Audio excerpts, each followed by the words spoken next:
Vadi muri Zimbabwe, starangu tunoitwa leo tinashe Matewa, tinokuchingamidzai kuchirongwa chedu chamunopakurwa neJunior Court Council, chinonzi #KnowYourConstitution.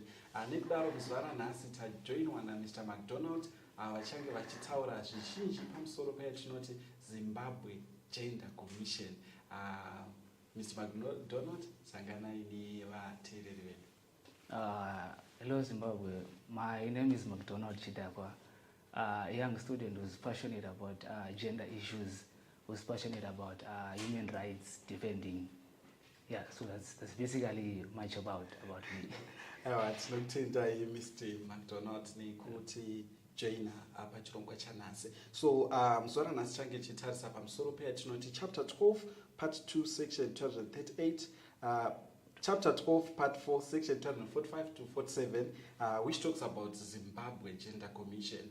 I know vazhinji vedu hatinyatsonzwisisi pamusoro penhau dzekodzero dzevanhukadzi oro nhau dzegender, kodzero dziri related kunhau dzegender. So today kuti tinyatsonzwisisa pamusoro pebasa regender commission oro zvinoitwa negender commission, vaMcDonald vachange vachitibatsira kutsanangura pamusoro this part 4 section 245 to 47 of the Zimbabwe Gender Commission.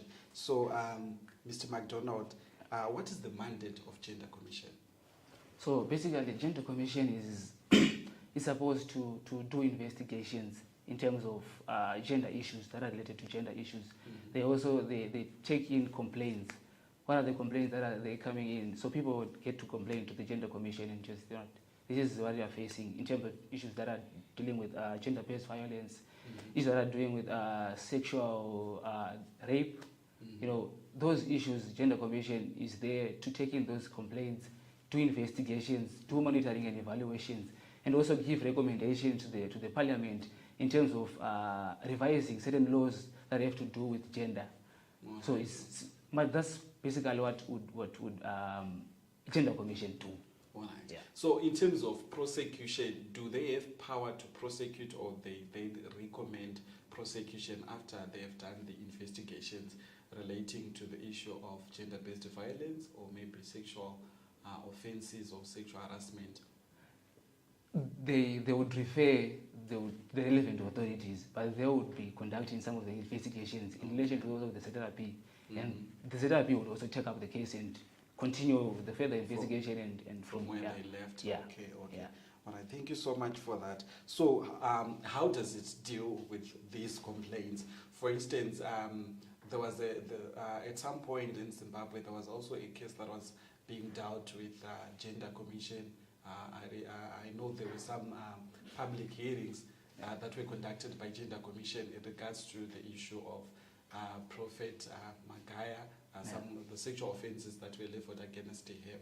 So how does the Gender Commission deals with those kind of complaints? Does it then hold the hearings and then it ends there, or there are certain procedures?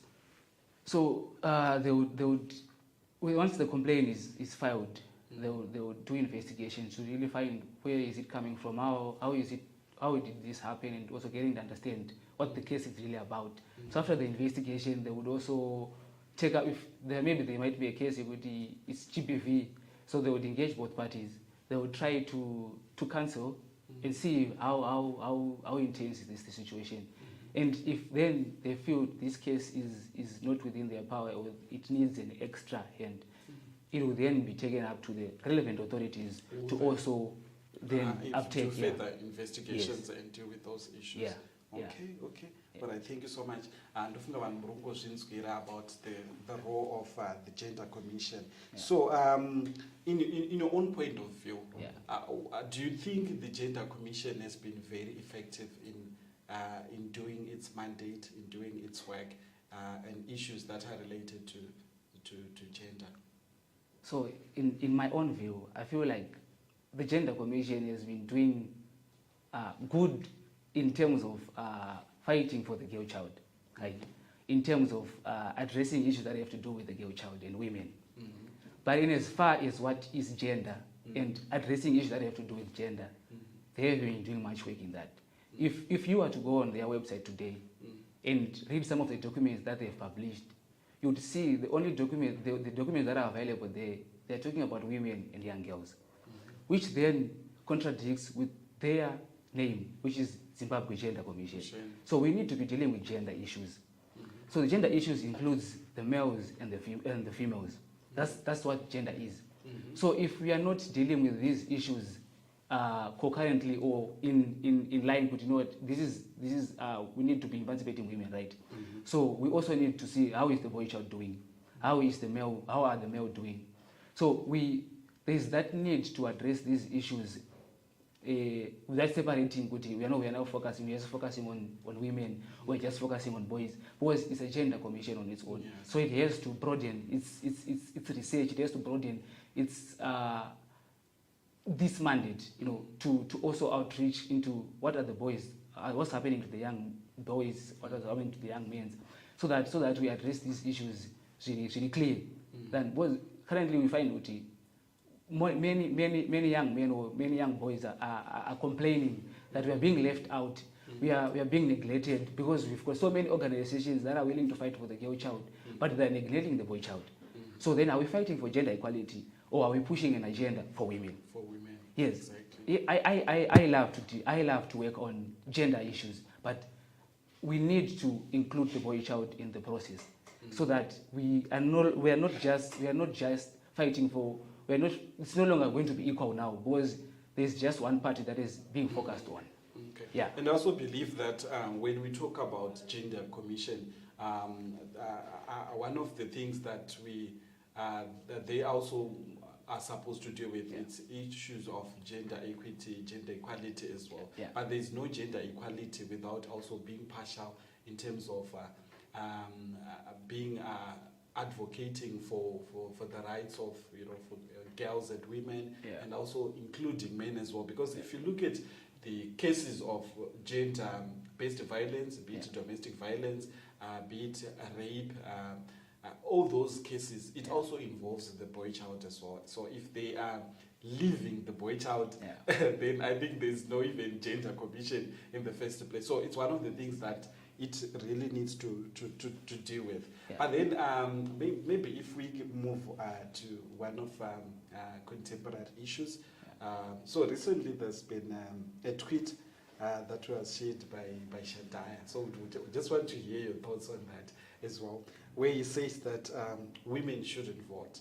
So as far as gender is concerned, what's your take on that? Should they vote? Should they not vote as well? So I feel like it's just a one-sided thing. You know, it's just women shouldn't be allowed to vote. But the question is why? You need to also support your. Why shouldn't women allowed to vote? Are they not humans? Why? You know, we once had a discussion and someone was asking this question: why do men vote? If we can get an answer why men vote, it simply means also women can also vote. Okay. It needs there's need that voting. You know, especially in Zimbabwe, we've got the larger population is constituted by women, and the people that you should see on the polling station, especially as a first-time voter, when I was there, the most people that were in line were women. Most men would come as late as 7, 8, 9. But you'll find, I went there, I think it was around 3 a.m. There were women there. With the Amagumbezes, but women were there. So why would we not say these women should not have been allowed to vote when they are the ones that are willing to even check the 3 a.m. Imagine 3 a.m. What would happen at 3 a.m.? You know, especially when you're coming from the ghettos that we come from. Those, in that times, in 3 a.m. someone is on the line, very eagerly waiting to vote. And electing that same man in position. If that you are saying that she should not be allowed to vote. So then are we being just to them? When they even constitute, the percentage is big. Women are more populated than what we are as men. So we also need to, it's unjust to them to say, you know, you're not allowed to vote. Well, you heard it, our viewers. Yeah, women rights are also human rights. Yeah. And as such, they also deserve equal rights also to everything. If men can vote, why also women cannot vote as well. So another issue that we want to discuss here as well is about also the role of the Gender Commission, especially during the election period, where we also see women also campaigning also to be voted into the parliament. What's your take? Is there any role that can also be played by Gender Commission in terms of supporting women that would want to take up positions in parliament? Yeah, indeed, they've got a very big role to play. It's not just during the election, but they've got a role to play during the election and post-election. So pre-election, there's need to educate women. Why is it important to be in power? Why should we have women in positions of influence? You know, we've got women that are better leaders than other males that are out there. You know, it's just that they never got the platform to air out how best they can be. You know, so there's need for the Zimbabwe Gender Commission to emancipate these women. You know, we've got a case of if it's not it's Elizabeth that was supposed to be in power, and you know, the Gender Commission was also supposed to, you know what, let's say they would say, you know what, we're giving you the money to register. That was Linda Masari, yeah, you know, mistaken. Yeah. So I think they would know what, we're giving you the money to register. To register. That's supporting women. At least the next time that someone wants to also participate in that same position, they know that they've got a support in system. These finances, you know, because most women are not financially stable. Men would hustle, and you know, men would do certain things to get money, they would get sponsors. We also need that to be available for women. Yes, we need women to also be in the hustles. They also need to also get sponsors. People should also feel that women are also important. And I know women also play a very, very crucial role in terms of leadership. Okay. Yeah. And you mentioned something very important there. Maybe in your own opinion, what are some of the reasons why women don't participate in politics, or maybe in taking these leadership positions as well? What could be the reason for that? So in my own understanding, from, you know, we would see women don't participate because, you know, politics was made a game, which is very dead. You know, that's popular statement, politics is a dirty game. You know, politics, maybe most women are not yet ready to get into fights. So there's need for us to create safe spaces, safe political spaces that are free from violence. That are just, when we're going to elections, you find Zimbabwe has some of the rates of fights that are very high. So we need to also look into that. We also need to also talk about women don't participate because of the names that they get. You know, you'll be titled to be irrational name Kunziwa or Afambi. You know, with that, most men are not willing to let their women go and take up political positions. When you are in parliament, and all that. So women are now afraid to because you are now, because she's participating in politics. Yeah. Okay, thank you so much, our viewers.